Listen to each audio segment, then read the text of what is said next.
I think just the sunshine and warm weather, right? Let's do it. Yes. We want it. If we chant enough, If we get everybody chanting, I think all the rain will leave, the sun will come out, and it'll be beautiful. You again. really think you're the scientist here. Exactly. You really think that's going to work, huh? Oh, there's so much scientific evidence proving this.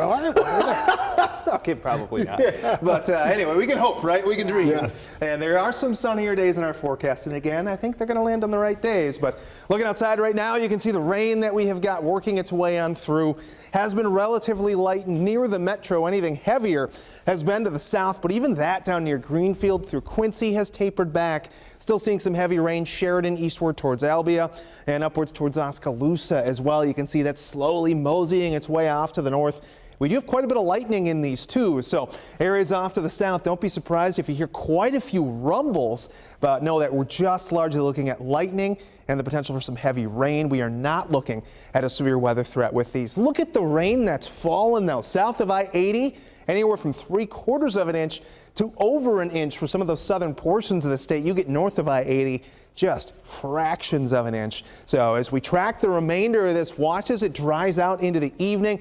That's going to continue to slowly work its way southeast. So for a lot of us tomorrow morning, still going to be fending off a few showers on that southeastern quarter of the state, areas like Osceola, Indianola, Oskaloosa, southeast towards Fort Madison or so. That departs and we catch a little bit of a dry spell here, but it doesn't last too long. As we head into Wednesday, we'll have more chances for showers. But looking at what we've got left to the southeast here, we could still be talking an inch to an inch and a half for some of these far southeastern locations. Burlington, that means you.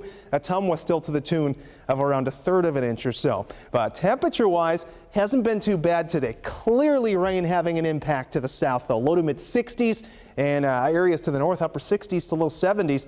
Put together a pretty nice day. Winds not too strong. We've got some gusts upwards of 23 miles per hour for Creston. Otherwise, rest of the state around 10 to 20 miles per hour.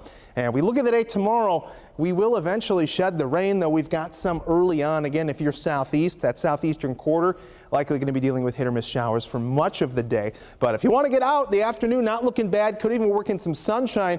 That'll help temperatures climb back up into the low to mid 70s. Though again, as we look at your air quality forecast, we'll still be dealing with some smoke out there. That could continue, albeit in a lighter fashion, into the day on Wednesday. So if you are unusually sensitive to that kind of thing, that might make the outdoors a little more difficult for you. But looking at the next few days here, temperatures continue to climb. We're back to 80 on Friday. Look at the weekend. Beautiful. It is going to be warm. It'll be a little bit muggy at times. Dew points will be in the upper 50s, but should be a nice weekend, followed by more chances for rains and even some thunderstorms to start next week.